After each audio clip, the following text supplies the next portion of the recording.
Bhagavato arahato samma sambuddhassa. Namo tassa bhagavato arahato samma sambuddhassa. Namo tassa bhagavato arahato samma sambuddhassa. Good morning, everyone. Today we are going to discuss another new topic which was listed under the Sankhata Paramattas, if you remember. So this topic is named as Anuppanna Dhammas. Anuppanna Dhammas are the realities that have not arisen yet, but which have the potency to arise. Which have not arisen, but have the potency to arise. So till now we have discussed, if I briefed what I have done so far, we have discussed the natures of Paramatta, ultimacy, something to be called an ultimate nature. Then we divided into two groups, the conditioned realities and the unconditioned realities. The group of unconditioned realities, we have the Nirvana, which we will be discussing in another few weeks. In the conditioned group, we had four categories: the Paramatta Dhammas, then we had Upadino Dhamma, Paramatta Jatika, and then Anuppanna Dhamma. So far we have finished expressing the characteristics of Paramatta Dhammas and also a brief explanation about what are those Paramatta Dhammas, the Chittas, Cetasikas and Rupas. And then the last 2 weeks, previous 2 weeks, we discussed respectively about the Upadino Dhammas and the Paramatta Jatikas. So if I go to the chart, give another reminder, like this is the Paramatta, the chart. Then it was divided into groups: Sankhata Paramatta, then Asankhata Paramatta.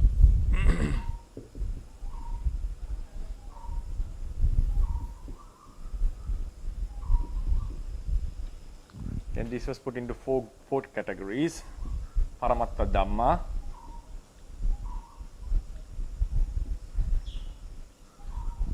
number 2 was Upadino Dhamma,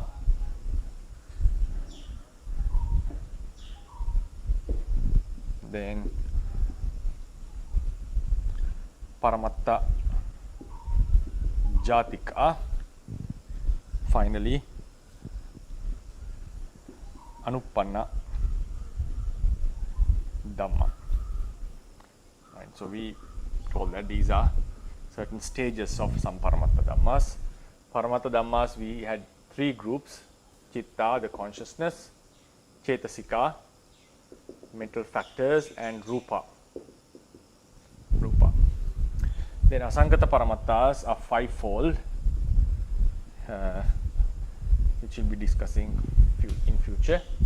Then other than these, we have Panyati.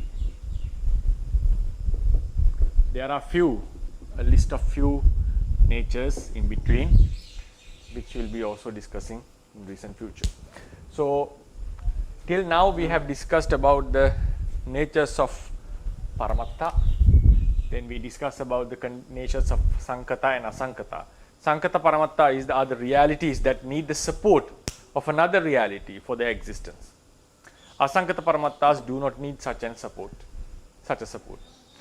Then under the Paramatta group, Sankhata Paramatta group, we have four categories. Out of them, the most prominent is the Paramatta Dhammas, the realities that have arisen, that has the nature of arising together with some other realities. So then all these Paramattas can be verified in terms of 4 functions, can be known intrinsically, some can be abandoned, some can be attained, and some can be developed. Then out of the Paramatta Dhammas, then we discussed the characteristic of Paramatta Dhammas in detail. Then what were the Upadino Dhammas? Upadino Dhammas are the resultant mentalities and materiality that are supposed to arise. As the karma. Their karma has gained an opportunity. After the karma gained the opportunity, the resultant consciousness, mental factors, and the matter are considered as existing prior to their real coming into existence. Prior to their arising, they are still considered existing by the Buddha. So they were called the Upadino Dhammas. Then the Paramattha Jatika were some potencies that we find within ourselves, like the potency for defilements, the potency of the karma to give a result. So such kind of natures were called Paramattha Jatikas. They have not arisen as separate entities, but they remain as a potency, a possibility for the arising. So now today we are going to focus about this Paramattha. So we have discussed all these in brief. Then today we are going to discuss about Anupanna Dhammas. Anupanna Dhammas are the non-arisen reality, the realities that have not arisen yet, but has the possibility of arising. So could arise, realities that could arise if the conditions prevail. So if we look into the chart, we also find that Upadino Dhammas and Paramattha Jatikas also have such characteristics, because Upadino Dhamma are the realities that have not arisen yet, but the karma has gained the opportunity. Its karma has gained the opportunity. So they are also realities that are supposed to arise, that are bound to arise. They are very close to arise, but still they haven't arisen yet. So therefore, these Upadino Dhammas can also be called Anupanna Dhammas. Then about the Paramattha Jatikas. Paramattha Jatikas are just potencies, but still they have a possibility of arising as Paramattha Dhammas, as separate entities. The lobha, the latent craving, arises as a mental factor. So we don't distinguish this as two different layers, two different realities. So it is the same lobha which remained as a latent force, arose as a mental factor. So therefore, considering about their arising, the nature of their arising, since that mental factor, the lobha mental factor has not arisen yet, that lobha can be considered as a non-arisen reality. Therefore, even Paramattha Jatikas can be put into this Anupanna group. Paramattha Jatikas can be put into Anupanna groups. Especially these defilements, the Paramattha Jatika level ones, when we talk about the uneradicated defilements, we have three possible explanations. Anupanna defilements, the defilements that have not arisen yet. Upanna defilements, the defilements that are possible to arise, the potency to arise. Then the Anusaya defilements, the defilements that follows our mind stream seeking for an opportunity to arise. So we have three explanations about the uneradicated defilements within the literature. So they also fall, they can also be integrated with this Anupanna term. So the Anupanna Dhammas are the larger group. Upadino Dhammas and Paramattha Jatikas can also fit into them, but it is that Anupannas do have some other realities also. It is not only consisted with these two groups. It may also have whatever reality that has not arisen, and has the possibility of arising, that could arise, would fall into this group, Anupanna Dhamma, the realities that have not arisen. And what is the speciality of this group, of these realities? Because when we are talking about a liberation, when you are talking about freedom from the suffering, the freedom we get, from what sort of suffering do we get freed? From what sort of suffering do we seek for a liberation? That is from the Anupanna suffering, the suffering that has not arisen yet. So that's very important. This aspect of the realities are quite important when we understand the liberation and also about the Vipassana meditation. So the Paramattha Jatikas were necessary because we found them as a potency. They are that because of this potency we are prone to get defiled again. We have a possibility that there is sort of a cause within us that produces the results in future. That means we have a cause for our rebirth. So these Paramattha Jatikas showed us, gave the sense that we are not fully, entirely freed from the suffering because the causes are still prevailing within us. So Paramattha Jatikas makes us aware that the seeds of suffering are within us. Seeds of suffering are within us. Upadino Dhammas are quite special sort of realities. They talk about, it express about whenever a karma gains the opportunity the result is about to happen. So it's quite closer to the happening because the cause has already gained the opportunity to yield its results. So therefore, Upadino Dhammas are, we can find it in only like specific cases. But when we come to Paramattha Jatikas as human beings, we do find them within us. Even Arahants do have such Paramattha Jatikas. For example, the Vasana, the Asaya and so forth. Then the Anupanna Dhammas gives us the sense about the suffering which is going to happen. About the suffering that we are bound with, we are going to face, encounter. So the release from the suffering, the liberation from the suffering is from these realities. What are these realities? Non-arisen reality, non-arisen realities.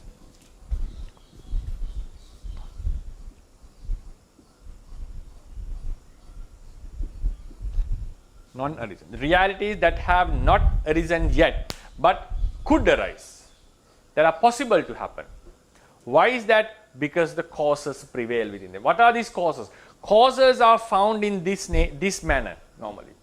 The defilements are latent within us. The karma is, the force is latent within us. So the Paramattha Jatikas, in most of the cases, I'm not saying it as an like a complete explanation. In most of the cases, Paramattha Jatikas gives a certain sense to us that the seeds of suffering, the causes of suffering are within us latently, even though we are not aware of that.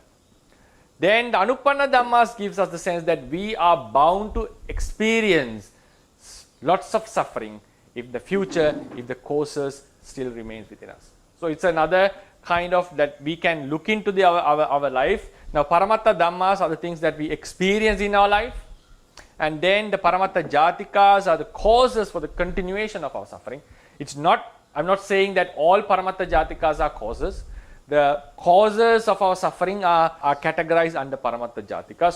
So when we study the Paramattha Jatikas, especially the karma force and the latent defilements, we find that these causes are within us. Then Anupanna Dhammas are what is going to happen due to these. If the causes remain uneradicated, what are the suffering realities that are going to happen? So we are going to have a discussion or explanation about these Anupanna Dhammas, and also at the end of the lecture we shall be discussing how relevant this aspect to our day-to-day life, especially in the Buddhist practice. And then we'll go to the normal diagram that we had. So now we'll go into the diagram. This is the birth. So the Chitta Chetasikas arise and pass away, our normal diagram. So then we consider this is the moment, present moment. So then this Chitta would pass away, Chitta Chetasikas, and some would continue to happen with the death. Then if the latent forces remain, what are the latent forces? Kamma, then Avijja and Tanha. So when the support is given, they produce some results. So if we'll first draw these are the Paramattha Jatikas, and also we have Vasana, Asaya and all these, a list of Paramattha Jatikas, but I'll just focus on these two. They are the most prominent in our day-to-day practice in terms of understanding the existence. Then if the karma, when a karma gets, then for instance, if this karma gets the opportunity here, then these realities, after they gain the opportunity, the realities that are going to happen, the resultant, will call Upadino. So remember, Upadino Dhamma. These are the realities, resultants that are going to happen out of a karma which gained the opportunity. So that was an specific case, like after the karma has gained the opportunity. So I will not be focusing on that because we have already discussed about this. So now today's lesson, the Anupanna Dhammas, are about the realities that are possible to happen, because as long as we have not eradicated the defilements and the karmas, even though the karma has not gained the opportunity, even the karma has not yet gained the opportunity. For instance, if we think that our next life is still not destined, or a certain karma has not gained the opportunity still. But still we have abundant of karmas, and also our defilements are still active. So that has made the karma fertile. It is capable of giving a rebirth. So though it has not gained the opportunity yet, we can still find there is a possibility that if the status, this is the status quo, if the status remains as it is unchanged, the status remains as it is unchanged, it means if the defilements are not eradicated, the karma is still would become fertile, it would surely get the opportunity and give a result. So at this moment, the present moment, we consider this as the present moment. Right? I hope you can see it. The present moment. If this is the present moment and then the Paramattha Jatikas still remain within us, what happens? There are some realities that are going to happen in future. I didn't use the word future because the future realities have a specific definition. So I'll just mention that the reality that are going to happen at the present moment. If this is the present moment and this is the status our mind is in, these realities are not preventable. If we remove these causes, the realities that are going to happen after death will be removed. Some of the realities, the non-defiled realities, are still going to happen. That's why Arahant, after the Arahanthood, still going to live. Only the defilements are not going to happen. And also the mind-born, defilement-born matters. Akusala chitta dirupas. So this is, now before this, we had a birth, we had a life. So in this life, there was still avidya and tanha. It supported the karma, and when did that karma, the birth was given, the birth happened. So now what are the anupanna dharmas? These are the Paramattha Jatikas, we know that. These are the Paramattha Jatikas in the previous life. These are the Paramattha Jatikas we have today. These are the Paramattha Dhammas.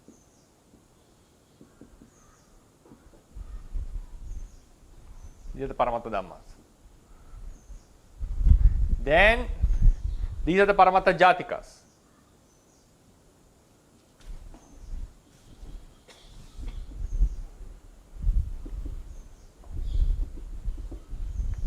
So what are the Anupanna Dhammas? Anupanna Dhammas are all the realities that have not arisen yet, that are going to happen.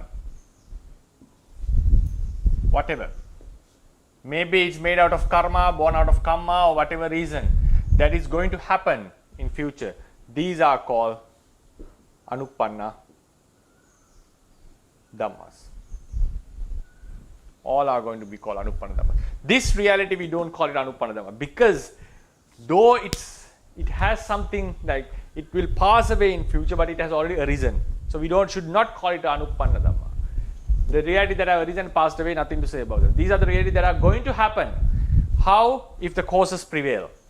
Few causes may. Now, I'm not going to say that all the causes of these realities are the karma and tanha.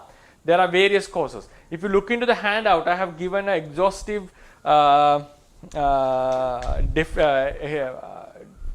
categorization, like list of Anupanna Dhammas. We can categorize them in some other order. So this is one order that I followed to get more clarity. So I'm not going to explain them in detail because it would only leads to some confusion if the listeners are not aware of the realities very well. So, but I have given a list for the ones who are interested in further studies and also to go into the depths of the teachings. So these are the Anupanna realities. So whatever reality that has not happened yet but is possible to happen is called a Anupanna Dhamma, Anupanna reality, non-arisen reality. So now we see the Upadino Dhammas were taken out of the diagram. These are the Paramattha Dhammas, these are the Paramattha Jatikas, and these are the Anupanna Dhammas. In a future lesson, most probably the next or the next lesson, I will change the diagram slightly when the Anagata realities comes into account. So this diagram will slightly change. This diagram I took, this categorizing naming was made for the easiness, because in future the naming would be slightly different when the present, past, future realities are put into this diagram. At that time, the Anupanna Dhammas would come below. So what is the speciality of these Anupanna Dhammas? How do we find this? This main sutta, the very prominent sutta that we find about these Anupanna realities, existing realities, is the Nakasika Sutta. Nakasika Sutta. According to the Nakasika Sutta, Buddha took a lump of soil onto his nail and asked the monks, what is more larger, the soil on the entire earth or the soil remaining nail? The monk said that it is not something to be compared. It is obvious that the soil on the earth is much in terms of the quantity is much larger or higher than what is on the nail. So then the Buddha mentions, now this should be compared with the remnant and the eradicated suffering of a Sotapanna person, a person who has entered the first noble path, who has become the noble being for the first time. So a Sotapanna, the remnant suffering that he has to encounter within the 7 lives in the samsara are like the soil on his nail when compared to the suffering he has eradicated, which is similar to the soil on the entire earth. So Sotapanna is freed from suffering, a mass of suffering that cannot be compared to what he has, compared to the suffering that he is supposed to encounter in the recent lives. In that very life and also in the recent life, still he attained the higher paths and fruition and also the Parinibbana. So therefore, in that sutra, he mentions about the suffering, 2 types of suffering. The suffering which has been the Sotapanna has overcome, the suffering that he has gone beyond, and the remnant suffering. So what are these 2 types of suffering? The suffering that he eradicated and suffering that is remaining to him are mainly the suffering that is going to happen. So when he says he is freed from a suffering that is similar to the soil on the earth, while the remnant suffering is like the soil on his nail, he is referring to the suffering that is going to happen in future. It's not a suffering that has already happened. It's not about the suffering within this very life even. He's talking about the suffering that he would have encountered unless he didn't become a Sotapanna. If not, he became a Sotapanna, the suffering that he is going to encounter was considered as suffering. So this idea amounts to these statements amount to the idea that Buddha, about the suffering that is going, about the reality that is going to happen, if the conditions prevail, certain realities are going to happen. Those realities, prior to their existence, prior to their happening, prior to their arising, are considered as existing. They are not considered as not existing. They are not considered as not existing. So to our present mindset, I think the way we have got educated, something that is future, something that has not arisen yet, we are not going to, we do not tend to consider it as something that exists. It is something that has not arisen yet. But according to the Buddha's philosophy, it seems, it's very clear that the Buddha has considered the realities that are going to happen due to the prevailing of certain causes. He has considered it as something existing. Not in the sense of a reality that has arisen, but because the beings are bound with them. Those realities are going to happen. Because why the reason? The causes are prevailing. So as long as the causes are prevailing, the realities that are going to happen are considered existing prior to their arising. I'll repeat the statement again. As long as the causes prevail, causes are found, the effects, the realities which has not arisen yet are considered existing prior to their arising, before their arising. So this is the main philosophical idea behind this the classification of Anupanna realities. It may seem something weird, but when we deeply think about this point, because now if we think like if someone has to face a trial in his life, like go to the courts and face all the troubles, if someone has sued us or made a filed a case against us, so at that time we know that we are going to have some problems in recent few days. It may happen or it may not, but there is a possibility that we know, our mind can sense that we are not free as before, because we have to go to the courts and face some problems. So there will be some unpleasant incidents which are going to happen in the courts. So we know that it's going to be something effortful. So because when this suffering, this is something it's called the suffering which is going to happen, which we are going to encounter in recent future. So we know, we can feel that we are not free as before. So this suffering which is going to happen, which is about to arise, which we are supposed to encounter, do exist in some nature. Do exist means it's not something unreal. Someone can argue if he doesn't know, even if he doesn't know, still he knows that he's not fully freed from that suffering. For instance, someone is diagnosed with a cancer to die in few days or few weeks or few months. The doctor may not say it to the patient. He may first say it to one of his beloved or trustful people.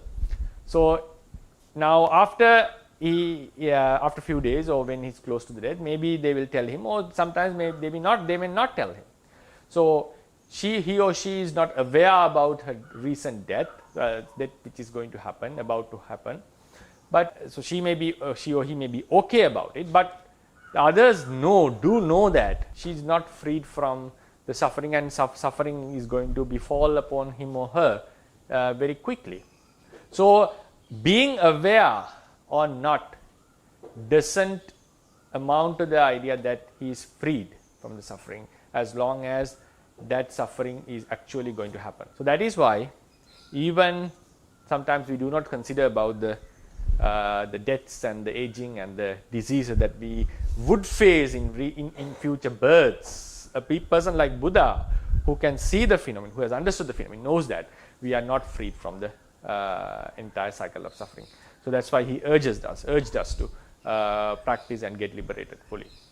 So therefore, even though we know it or not, even we are aware or not, if some suffering is actually going to happen as a phenomenon, we have to consider that suffering is existing in one way. That existing nature is, as long as the causes prevail, a certain reality is going to happen. So that reality is considered existing prior to its arising.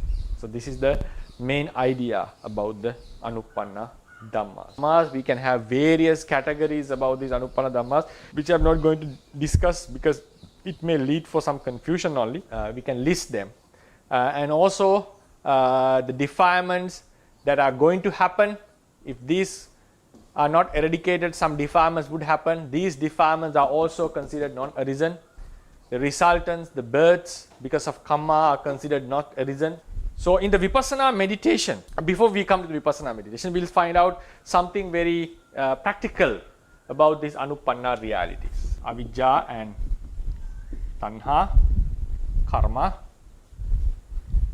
Then because of karma, everybody is going to happen. So now think, if someone becomes an arahant here, if someone becomes an arahant, attainment of arahanthood.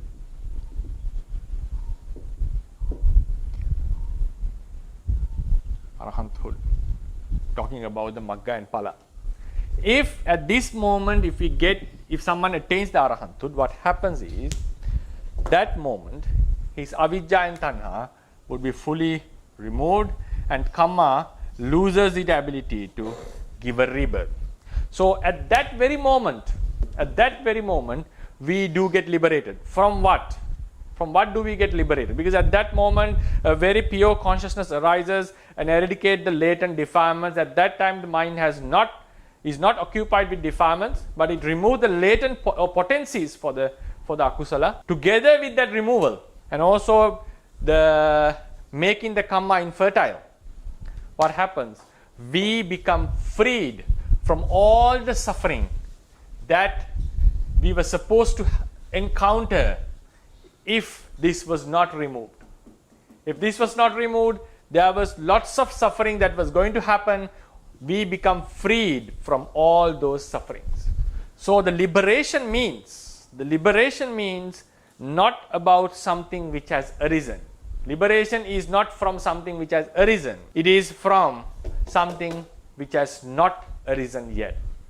So even in the aspect of nirvana, even in the aspect of attainment, this liberation we get, the liberation is found from the suffering that has not arisen yet. It's not the suffering that has already arisen. That is a very important aspect that we need to consider. In this sense, in this regard, that is mainly from the suffering after this death even. Because there are some anupanna, non-arisen reality that are going to happen within this life till he lives, till Arahant lives. He gets liberated from the suffering that was going to happen after death. Because he cannot get freed from this particular death of this very life. He is getting released from the death from future countless lives. So therefore, in terms of nirvana also, anupanna dhammas, the suffering that we get released are the anupanna dhammas. At the level of udyabhaya jnana, the rising and falling, the wisdom of rising and falling is mainly tenfold. There are 5 types of rising and 5 types of passing aways. The momentary arising and passing, or the coming from non-existent to existent and going into non-existent from existence, is just 2 aspects. So others are mainly about the continuation of suffering. So at the level of Udyabhaya Jnana, if we practice according to Theravada tradition, we find that there is a level that the yogi understands, as long as the tanha and avidya and karma prevails, that we are not freed from this suffering. That is the moment the yogi really gets the feeling of the non-arisen suffering and also the nature of a liberation. The nature of the liberation. Sometimes otherwise yogis may think that while they are meditating, they are seeking for an object called nirvana. Just looking into it, the defilements would be eradicated. This kind of, if we are seeking in such a manner, the liberation is never going to happen according to Theravada tradition. That can be guaranteed. That is surely guaranteed. If we are seeking just for an object, like a nirvana, while we are meditating, observing the sankharas, we see an object called nirvana and the defilements will be removed. A yogi would never attain the nirvana because the real dispassion has not happened. First, we have to understand what nirvana is for its liberation, to really have a willing for this attainment, which is called munchitu kamyata jnana, and also to get fully dispassionate about the sankharas. We first need to understand what nirvana is. Nirvana is the freedom from the suffering that was going to happen. So how do we understand it as a freedom? First, we have to know the suffering which is going to happen. We should have a sense about it. It's not like we have to look into the future lives with a psychic ability. No, we are not talking about that. The yogi has to have an understanding that because as long as the causes prevail, the suffering is going to happen. We all know about it. We all have a sense about it. I'm not talking about that very shallow sense. A yogi has to keep on contemplating on this matter. When he keeps on contemplating based on his understanding about the nama and rupa, that time he or she starts to feel the suffering that is going to happen, that he understands that he is not freed from that suffering. So that understanding about the future suffering, I may use the word future, but for the easiness of understanding, but it's not proper to use the word future. So the future suffering, the suffering which is going to happen, the yogi has to sense it. So that sense paves the path for the real wisdom of danger, the Bhayatupattana jnana, the wisdom of danger, which comes at a later level of vipassana wisdom, vipassana development, is based on this understanding. Because the yogi knows there are lots of nama and rupa, not a self. Nama and rupa is going to happen. Why? because the conditions, as long as the conditions prevail. So this nama and rupa would continue. He or she is very much aware of that. That awareness was gained by the wisdom of Udayabhaya Jnana, because he or she had to contemplate on this non-arisen suffering. So then it's like the yogi who has gone beyond this stage would always regularly feel that there is some kind of, now when we are supposed to face a certain trial in the courts, this idea always haunts us day and night. We always think about it because we know this is something that we are going to face. Because when we are going to face the examination next day, it doesn't make us comfortable. So likewise, a yogi who has contemplated on this anupanna suffering, he or she always starts to have the sense of danger, sense of fear, that we are not free, that I am not fully freed from this suffering. So his urge for vipassana automatically arises. And then he or she understands the liberation from this suffering is the nirvana. There are only two layers according to the Buddhist teachings.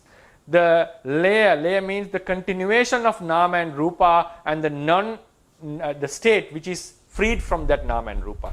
There is no third state. So likewise I explained in the first lecture, so when the continuation, if we consider this is the nama rupa of this life and these are the nama rupas of the lives that are going to happen, when someone attains arahanthood, these nama rupas would cease, and what would get manifested, what remains is the peaceful state, the nirvana. So that nirvana is the absence of the non-arisen suffering. So that understanding is necessary. Now, when this is completely opposite of the Sankata realities. So only when this understanding is there, a yogi gets the real dispassion towards the sankhara. That is also very utterly necessary during the practice of vipassana. It has been instructed clearly in the Patisambhida Magga and its commentary that at the vipassana stages, when the yogi starts to see the rising and falling, and then sees the passing away, the bhanga jnana, and then from the moment he starts to experience the fear, starts to contemplate on the fear, he has to contemplate the blissfulness of nirvana. So blissfulness of nirvana, because he has not seen the nirvana yet, this idea about the nirvana, because he knows that there is a non-arisen suffering, and the liberation from that suffering is the nirvana, and he has to contemplate the benefits of that attainment. The reason is, now if you think about something logically, now we know at the moment of attainment, eradication of suffering. Now I'm going to talk about something logic, why this understanding is necessary. Understanding of nirvana is necessary for the vipassana, and only when we know the anupanna natures, we are able to understand the nirvana correctly according to the Theravadians. So therefore, this is related to our practice. Now, a yogi, we know a noble being eradicates the defilements in the four respective paths. We also know something based on the literature, that those path consciousness, noble paths, have nirvana as their object. If someone asks a question, argues, is it always necessary that the Magga Chitta observes nirvana for their eradication of defilements? Can't the Magga Chitta, the path consciousness, observe a sankhara, conditioned reality, instead of the unconditioned reality? Can't it observe the conditioned reality and still eradicate the defilements? The answer is no. It's not going to happen. Why is that? Only when a yogi have a direct experience about the unconditioned state, the defilement, the ignorance about the conditioned states would be removed. A nice simile given by a very learned Mahatera is, now someone is fed up with the land he is born into, like about the country. There's a lot of corruption, lots of civil war going on, robberies, unsafety. not proper food, not having proper food, no proper supply of water, and many defects in the country. So he's fed up with the country and he wants to move into another new country where all these problems are absent and also where he can live peacefully. Now first he gets the information. So when he gets the information, he has an urge to go there. More and more he listens about this, the benefits of that country. His urge to go into that country increases. So then, but still, as that was the country, the bad place was the country where he was born in. So he also have an inherited attachment towards his birthplace. So it's normally they face a certain struggle, should I leave or not? That's natural for any person.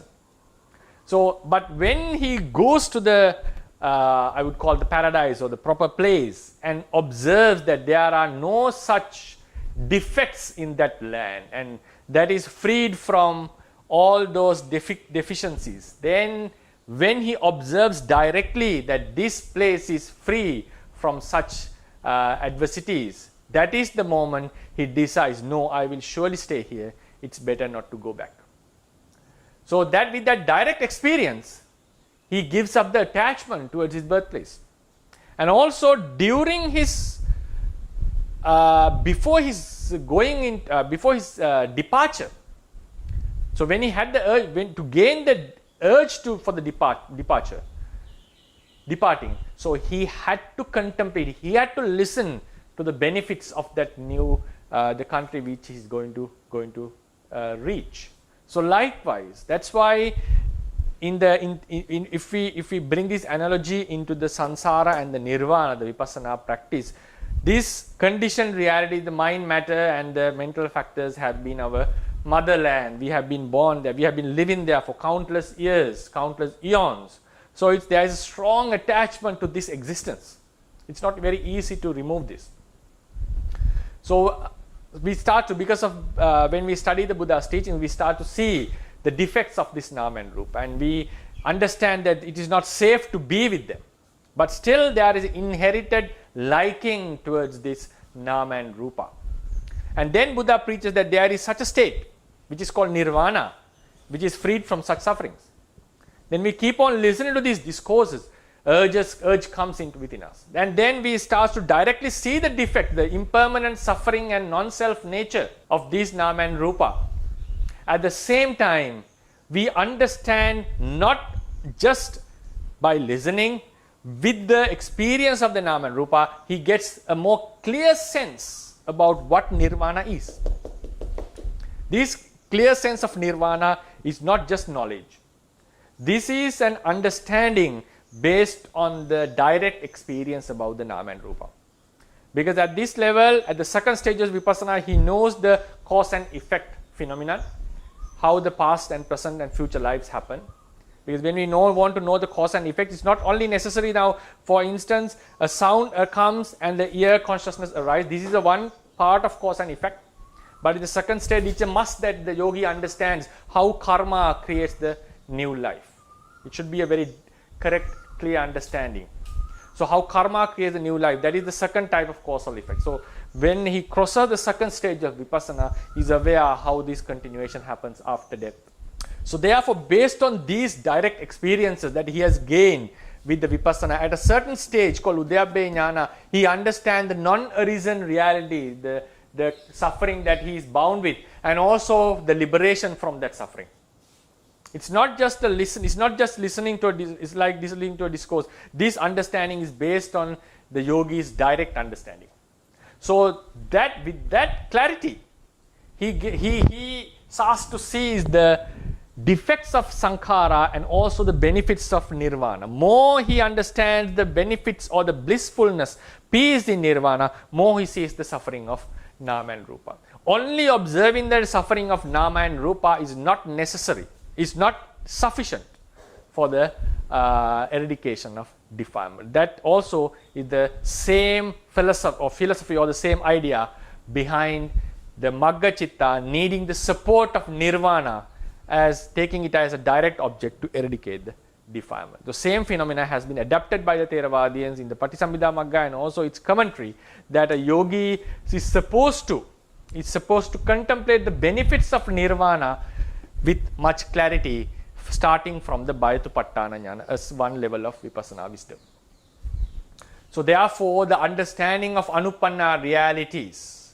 To understand that nirvana aspect, he should know first what is anupanna reality, the realities that are going to happen as long as the causes prevail. And those realities are considered as existing by the Buddha. And also when the yogi starts to contemplate, he or she starts to feel that they do exist in one manner. What is that manner? We are not freed from that. So that is very utterly necessary. The anupanna aspect is very necessary for the proper functioning of vipassana meditation. We can observe the rising and falling and observe the nama and rupa, but it is not sufficient enough to what I have understood that for the progress, for the higher progress and for the final liberation, the attainment. Then another aspect of anupanna dhammas that we experience in day-to-day life is the suppression of defilements. The suppression of defilements. So now sometimes we get anger, for instance, if you think the anger thoughts arise, I'll draw it in red color. Anger arises. Now if you are here, for instance, we are here, anger is going. Now it shows that if you don't have the wise attention, anger is going to continue. It may continue for some time. So the wise person, due to getting some advice or proper contemplation, may get the wise attention and then at some point would arouse certain wholesome thoughts or loving kindness toward that person whom he had the anger, for instance. Now think, he started to gain loving kindness.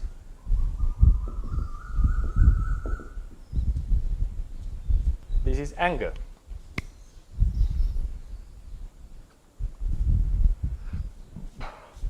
So we know when we develop loving kindness, we do say that I was able to suppress my anger. When we develop loving kindness, we were able to suppress our anger. So we do so, they say that, and also the Buddha has advocated this. Now if we look into the Abhidhamma perspective, we find, even in Sutta perspectives, whatever, the Theravada perspective, we find that when the loving kindness thought occurred, the first thought of loving kindness occurred, the anger has already passed away. There is no anger because there cannot be two consciousness at the same time. It's obvious fact. It's a very basic fundamental in the Theravadins, among the Theravadins. So arousing loving kindness means there is no anger. So we do say that by arousing loving kindness, we suppress the anger. So what sort of anger that we have already suppressed? Because there is no necessity. Now if a thought of anger arises, it's its natural cause that it passes away immediately. Because there is no reality that is going to last for a longer period. They are always momentarily. So they arise and pass away. That's a natural thing. And also while the thought has occurred, the anger has occurred, there is no possibility that we can interrupt this in between, before it's passing away. Now it's if a anger thought arises, we cannot interrupt this with another mind and stop it before it passes away. So only after it has passed away, there is an opportunity for another consciousness to happen. There is a possibility of another consciousness to happen. So now when this consciousness has occurred, the last anger has passed. But we know and we feel, and the Buddha also has explained that developing loving kindness, you can get rid of the anger. So when the anger arises, quickly starts to move to a good object, starts to contemplate wisely. So what is the anger that we have suppressed? Is it the anger that has already passed away? There is no need of such suppression. We know that the latent anger is there, the latent anger. So with the wise contemplation and also the loving kindness, what we do is we put an effect on this latent anger. We suppress it. So when this latent anger is suppressed, the anger that would have arisen if the loving kindness was not aroused, I'll repeat again, with the loving kindness, the latent anger is suppressed, and then with this suppression, the anger that have not arisen but was supposed to arise had not the loving kindness was aroused. That is the anger that we get freed from. We suppress the latent anger and we are freed from the anger that would have happened. It means if the loving kindness was not aroused, that anger would have prevailed. So this was the advice or the wise attention, the effect of wise attention, or the support given by a Kalyana Mitta or a good friend. So the loving kindness was brought in this place. So we became freed from anger. Yes, what is the anger? We suppress the latent anger, that is obvious. From which anger we got freed? That is the anger which was going to happen if the loving kindness was not developed. If not developed, this would keep on happening. We know that. If loving kindness was not there, that was the realm of anger. That would have continued. More and more anger thoughts would have happened. But since the loving kindness was developed,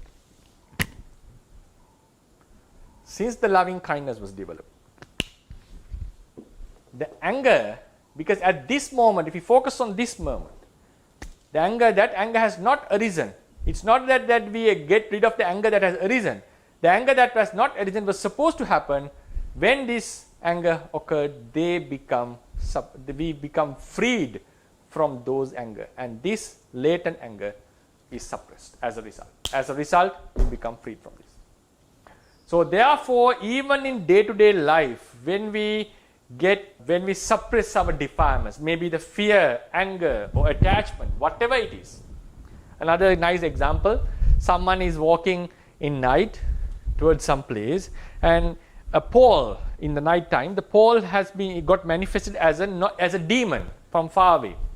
So the person was shocked or afraid, and he was not bold enough to walk by because he thought that's a demon who is waiting to kill him. So he treads forward few steps and retards back and goes forth and comes back, and he was struggling to move from that place. So the fear was arising within him. It was going down again. It starts to arise. So he was in a struggle whether I should pass by this suspected demon. So fortunately, someone passed by with a torch in his hand. So with that light, he saw that it's not a demon but just a mere pole. So with this understanding, with this vision, the fear completely was removed, completely got vanished. So what was the fear he got freed from? Because when he is observing the light, there was no fear in it because only eye consciousness happened.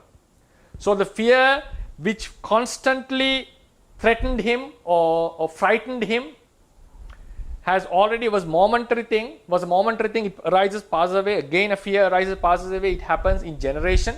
So when he is observing the light, there was no fear in his mind in terms of momentary mind moments.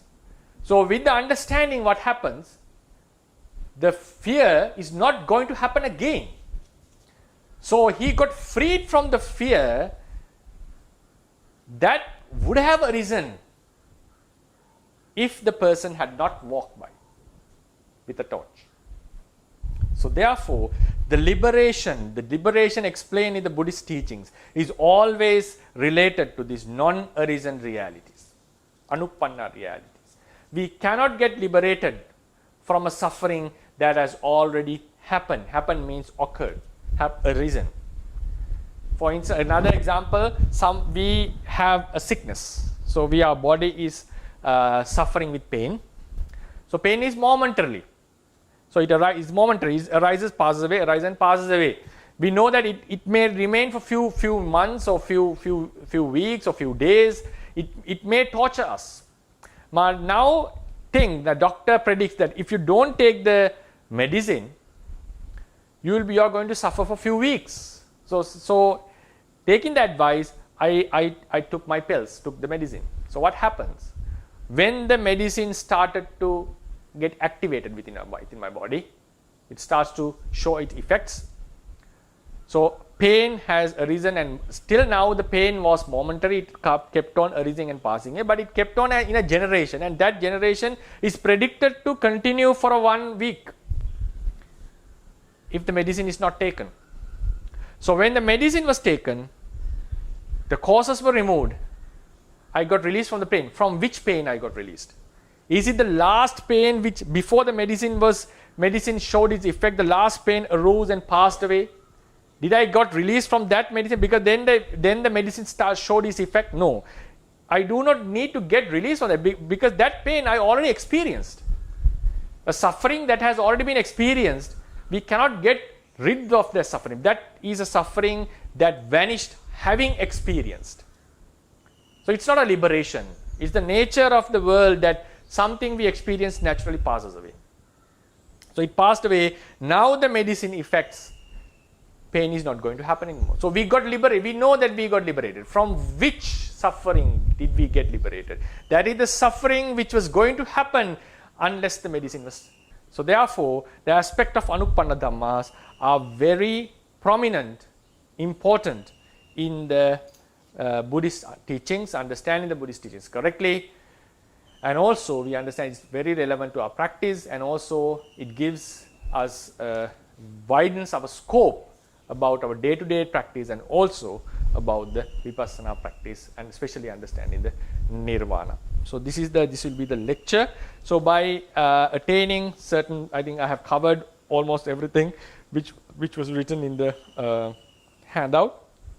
So these Anupanna realities, we do not call them Anagata, because when considering about their potency, we just call them Anupanna realities. So next week I'll be discussing about some overall idea about these three types of natures: Upadino Dhamma, Paramatta Jatika, Anupanna Dhamma.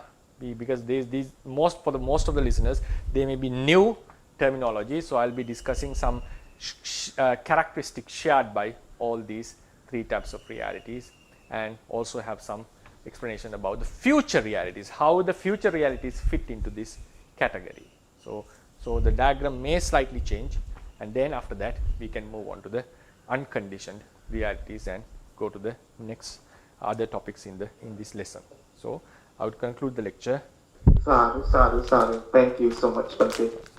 So hello everyone. So if you have any questions, you can raise your hand, or you can put your question in the chat box. Thank you. Good morning, Bhante. I have a question, but I'm not sure whether or not you are going to explain it next week, because you said that next week you are going to explain the characteristic of these three things: Paramatta Jatika, Upadino Dhamma, and Anupanna Dhamma. But still, this is the question, Bhante, because earlier you said that Upadino Dhamma and Paramatta Jatika can be considered as subsets of Anupanna Dhamma, right? And I have some difficulty understanding that statement, because according to my understanding is that Paramatta Jatika is kind of causes, right? And Upadino Dhamma are like results. So how are we going to put two of them into the same category in the Anupanna Dhamma? Because it looks to me that Anupanna Dhamma are also results. So could you please explain it a little bit more, Bhante? So is it like, how about Upadino Dhamma putting into Anupanna, is it also seems controversial? Upadino Dhamma putting into the Anupanna group? I think that should be okay, but it's just because the Paramatta Jatika. Paramatta Jatika is like causes. Yeah. Because we say that Anupanna Dhamma is non-arisen realities. Yeah. But then we know that Kamma Sati is Paramatta Jatika, and Kamma Sati is not going to arise anymore, right? We cannot say Kamma Sati as non-arisen realities. So that's why I have a little bit difficulty understanding that. Yeah. So that statement that I'm saying Anupanna Dhamma is the bigger group, and the Paramatta Jatika and also Upadino are in the bigger, the large group. Now the controversial point is this. I think Upadino Dhamma is quite understandable to put in. The Paramattha Jatikas. Paramattha Jatikas, we exclusively focused on this, the potential natures. But the thing is, if we just focus on the potency, if we just focus on the potency, you are correct, we should not put them into the Anupanna group. That's correct. Because they are just potency, they are the causes. But the thing is, when we come to the literature, for instance, the latent lobha and the latent kamma force, right? So now the latent lobha arises as a lobha chetasika, latent kamma arises as a vipaka, right, as a vipaka. Now here, if we focus on this, we also know that we are not going to separate them as two separate realities. So we also mentioned that it is the same latent lobha which arose as a chetasika, so we take them as one thing. So then when we call something this as a Paramattha Jatika,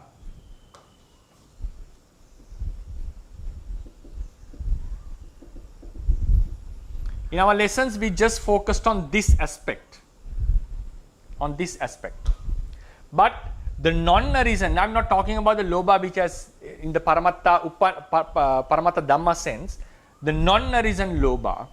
So the word, now when we talk about, within the literature, the word Paramattha Jatika, that is the point that I had to adapt this, respecting the literature. In the literature, the Paramattha Jatika covers, like, I cannot completely put this away and only call this a Anupanna reality. We could have done it. Paramattha Jatika is here and Anupanna is here, right? So then what happens? Now this is the latent Anusaya, right? This is Anupanna. So we can call Anupanna Lobha, Anusaya Lobha, right? So what we see in the literature is this Anusaya Lobha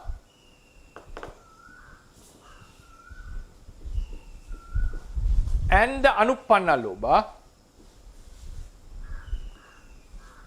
have been made same within the literature. So that is why you adapted this idea, said that because I don't have a right to remove it completely, because when you go into the literature, you find the Anusaya Lobha and Anupanna Lobha are the same things that they have referred. The reason is because they do not draw this line. In the lectures, I did draw the line and explain them separately for the easiness. I separated them and said Paramattha Jatika, the latent force, not the recent force, for the easiness of understanding. But when I put them into a broader category, when I go into the literature, to face the literature, I do encounter a problem that if I draw this line and say this is only Paramattha Jatika and this is only Anupanna, because in the literature we find Anusaya Lobha and Anupanna Lobha have been mentioned as identical. So that was the reason. Otherwise, it's a very good question, and it's something that we have to raise this question, that how could these two be the same? So therefore, respecting these statements that I adapted. So if I just focus on the Anusaya level, you are correct. I cannot put it in the Anupanna group. Focusing on this Anupanna Lobha aspect, as in the literature they have been mentioned identical, I adapted this Paramattha. So we can say if we focus only on the latent Paramattha Jatika, it should go apart from the Anupanna group. Then we go into the Kamma, this Kamma. So we normally say that is also that can lead to another long discussion, which I'll also not be able to explain completely. According to the literature, Kamma has 4 stages. kamma, then the kamma sati. Kamma sati is kamma samangita, we normally say. Then upattana samangita. Then the vipaka. So these are the 4 stages. So this seems very unrealistic, like very strange, because we know vipaka is a separate mentality, separate chetasika or chitta. Kamma is a separate chitta. We know this is kusala or akusala. This is vipaka. This is separate chitta. We count them as separate reality. But according to the commentaries, it is the 4th stage of karma. It was not taken as a completely separate reality. It is not taken as a completely separate reality. Though we count vipaka chittas as 36, we go into the literature, we find they are another stage or stage of the karma itself. It's the 4th stage of karma. It's not a new outcome of the karma. It's a stage of the karma. So that's why respecting these kind of usages that I said that Anupanna Dhamma covers the entire range. So I'll try to give more details or explanation about this in the next lecture when we are talking about this. I'll come to that point. As you said, I wanted to give the answer because we can have a discussion in 2 stages. So this will be the answer that I would like to offer at this moment, a brief one. So in the next lecture, when we talk about these all 3 together with the future realities, we'll have more discussion about this, and we can also extend our lecture discussion further. So this is the reason, as you said, if we focus on the potency, you are correct, we cannot put it into the Anupanna group, but within the literature, as we find that these are identical, and also vipaka itself as the 4th stage of karma, not as a separate reality. So that's why I adapted this, said that this is a subsect of Anupanna Dhamma, respecting those information. Thank you so much, Bhante. Yeah, of course, I would love to hear more about this because, it's going to be it takes some time to digest because then according to the vipaka, it's like a different stage of karma. Yeah. Okay, thank you so much, Bhante. I have a question. I don't know if it's really related to this one, but when you were mentioning earlier that angry thoughts to overcome, you have to have loving kindness thoughts. But is it the only reason? Is it the only way that we can overcome angry thoughts? Like for example, by being just aware of what is happening in you, you can overcome still, right? Is it? Yes, truly. So there are many ways that the defilements can be overcome. So one, the most prominent and the most commonly known is that we developed a completely opposite quality within the mind. If anger comes, we develop loving kindness. If lobha comes, lust comes, we develop the asubha. If the greediness comes, we develop giving, charity. So this is called suppressing the defilements by developing fully opposing wholesome qualities. Then in the other aspect, like it also mentioned in Visuddhimagga, it's not that it's not that the anger cannot be suppressed by asubha. It can be suppressed, but not in the level by loving kindness.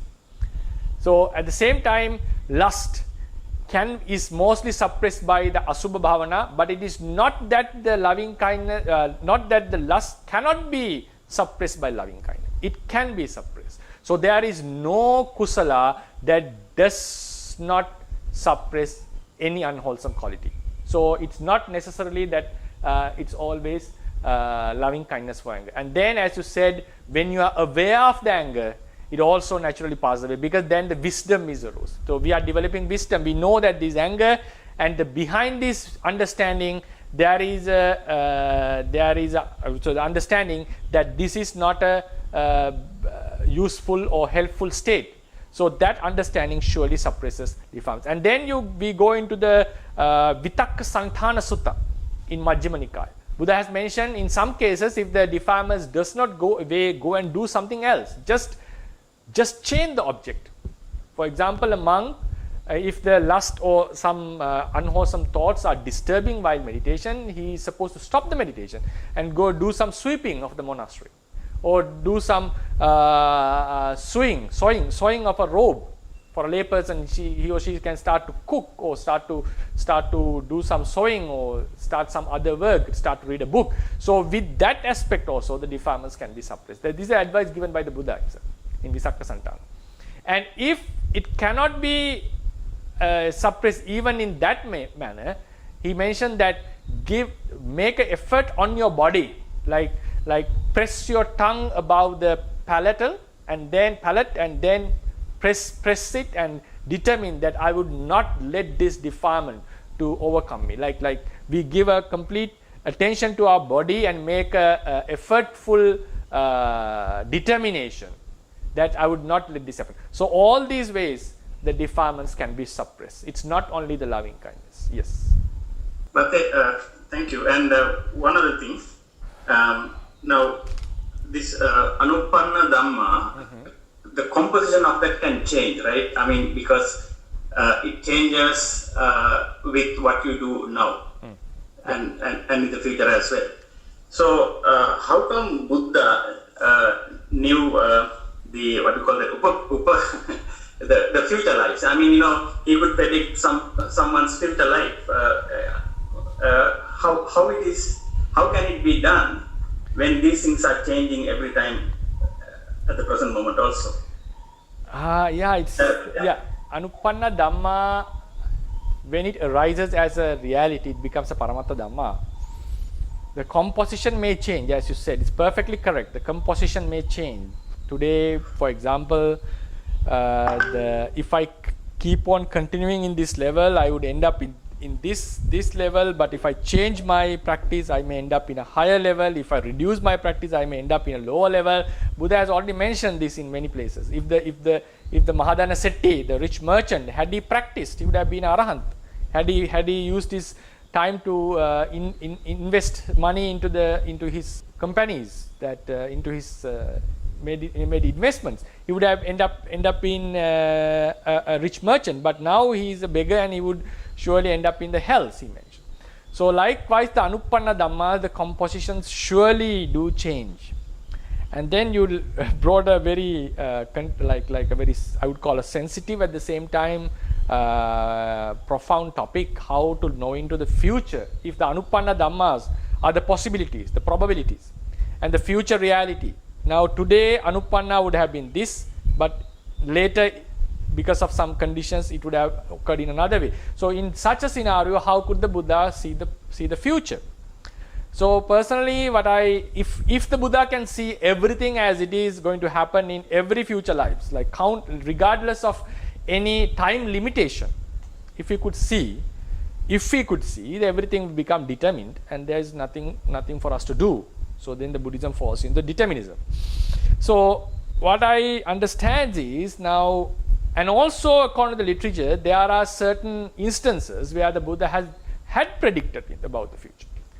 So the only option we are left with is, now there is some certain future, like for instance, when the Bodhisattva met the Dipankara Buddha at the proclamation, he said this person would surely be a Buddha in Sunday. Now if someone asks the question, could the Dipankara Buddha see the entire scope of his practice, and that he would do this and this throughout his entire journey, and this is how he would end up?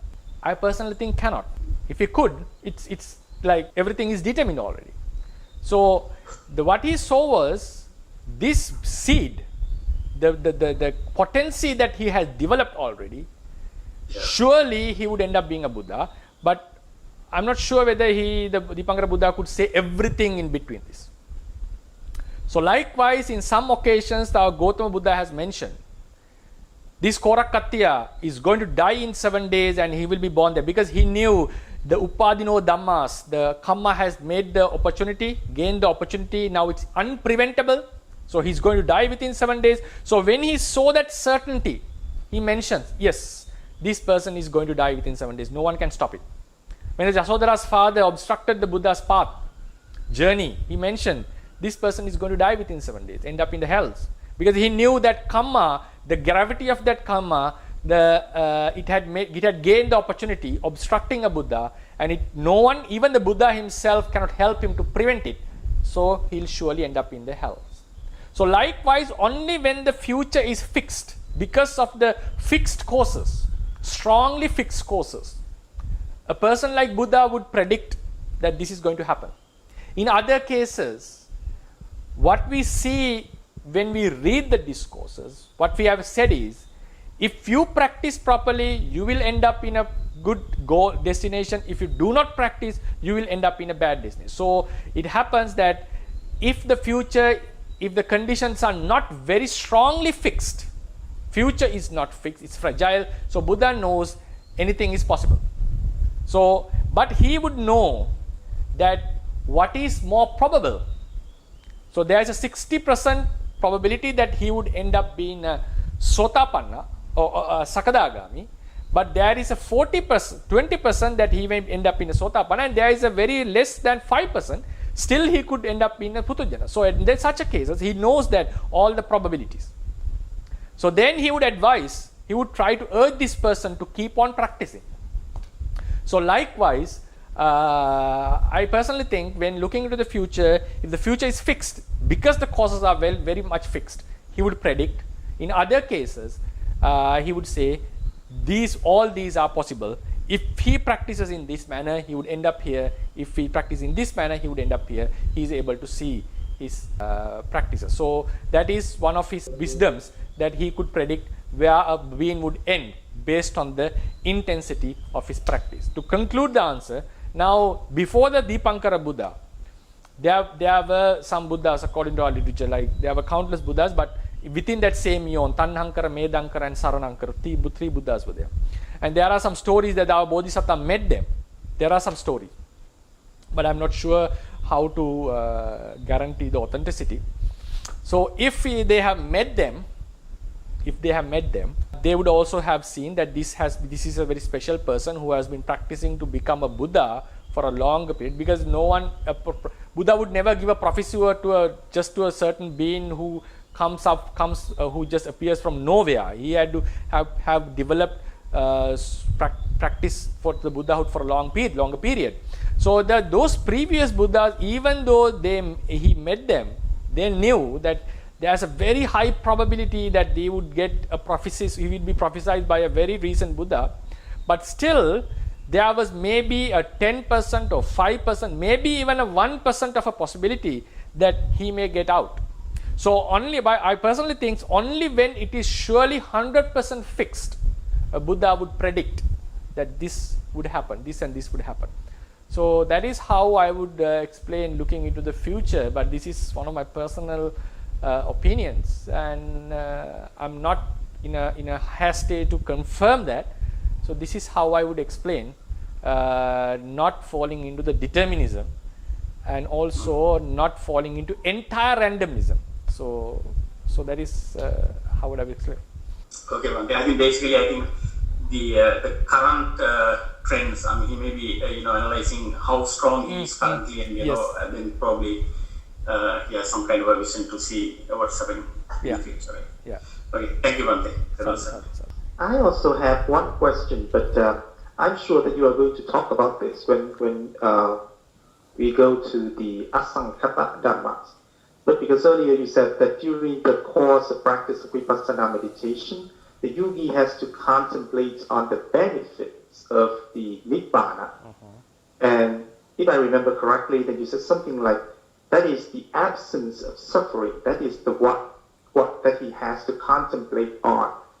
But it looks to me that when we say it is the absence of suffering, then it's kind of panyati, because it's the absence of something. So and then we also know that at this stage the yogi cannot take the real nibbana yet. So does that mean that he's taking we can say the panyati version of the nibbana at this time, Pandit? Yeah, now in the question we had two types of panyati, just the mere absence of suffering as a panyati and nibbana as a panyati, right? So in second panyati aspect, like when the yogi contemplates the benefits of nirvana. It's like when a putujjana contemplates the upasamanusati. At that time, his object is a panyati actually. It's an idea, panyati, about a reality.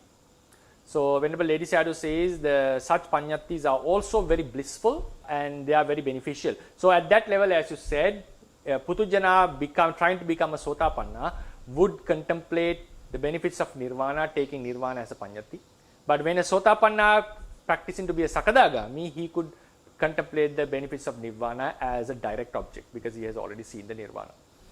So yeah, in that putujjana coming to a sotapanna level, yeah, it's a panyati, but that panyati, the idea of that panyati is more clearer than the idea of nirvana, the panyati, nirvana panyati. The idea of nirvana panyati is more clearer than a normal person who had not reached that level, who had not understand the anupanna into their jnana level.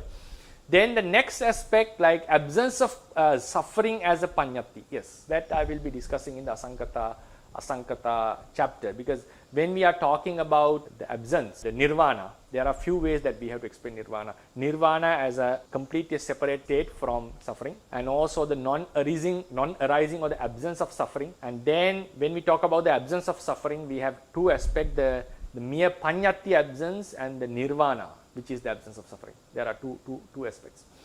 Then the eradication of defilements also. The eradication itself is considered as a nirvana in one place, in some places. And then the eradication is considered as one kind of an act. Then the absence of the defilements is another thing. Absence of defilements also considered as the nirvana itself within the literature. And also sometimes the absence of defilements is considered as a mere absence of defilements like panyati. So likewise, we have 6-7 aspects that we have to look into when we understand the unconditioned nature clearly. I'll try to go in as much as possible in the lectures of the unconditioned reality. Because I remember, for example, when we learn about the what is that? Amoha, for example, aloba, adosha, amoha. We say that they are the real realities. They are not just the absence of loba, dosa, moha, because the absence is just the panyati. So that's why it is the current understanding that I have right now. Yes. We'll discuss on this matter, because here we start with a sutra Buddha gave, like he advocates only two states, the dukkha and dukkha nirodha. So likewise, we'll try to understand that. I'll try to explain it in the Asankata chapter, Asankata lesson. Okay. Thank you, Bhante. You mentioned earlier, we have to experience nirvana. Something like that. So, how do you experience nirvana? I mean, I have some experiences, like for example, when you are in a meditative situation and the peace that you get in your mind, and all that. So, is that the one that you mentioned? Like, how do you experience the bliss of nirvana while in this life?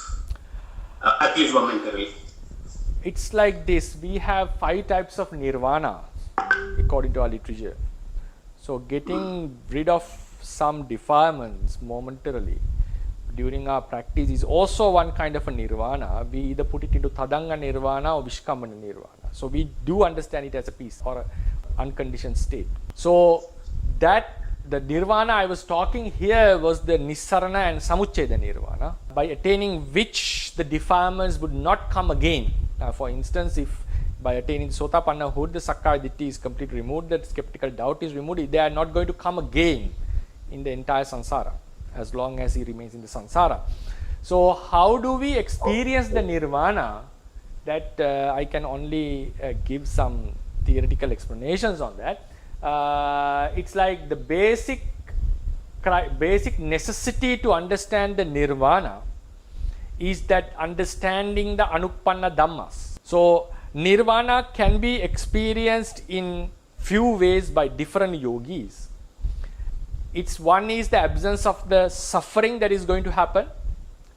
Another way is the absence of the defilements that are going to happen. These are the very basic explanations about nirvana. And then with that understanding, that is the ultimate nature, unconditioned nature. That unconditioned nature can be seen something which is permanent, freed from suffering, not with realities that have no essence, like the anatta realities. Nibbana is anatta reality, but I'm talking about the conditioned anatta realities. So likewise, other than the two basic characteristics, absence of defilements, absence of suffering. So these are the very basic two characteristics of the the great Nibbana, I would call. So beyond that, so for that we have to have understanding about, first we have to have understanding, clear understanding about what are the non-arisen defilements and what are the non-arisen suffering.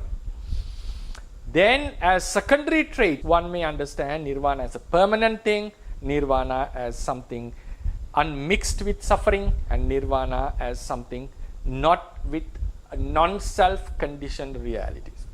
So, and also some other, like if we go into the 40 methods of Vipassana, he may see it as a non-disease and so forth. But the basic two characteristics are the non-arisen of absence of suffering, or the non-arising of suffering, or the absence or the non-arising of defilements. So yeah, then when we come into the absence of defilements in our day-to-day life, in the Theravada tradition, we put it into the Vikammana Nirvana or Tadanga Nirvana. That is the peace that we have with our practice. The peace that we have with our practice. Yeah. So that is how we categorize the experience of Nirvana. A good practitioner would surely experience the Tadanga and Vishkambana Nirvana at certain levels. Yeah, Bhante, now when you say Padasamida Bhikkhave Chittanganga Chugiri Bhakti Kampartilesi, things like that. So the brightness or the lightness of mind also can be treated as Nirvana, kind of. I mean, just like an example, kind of. The mind itself is not considered as Nirvana. The pure mind itself is not considered as Nirvana.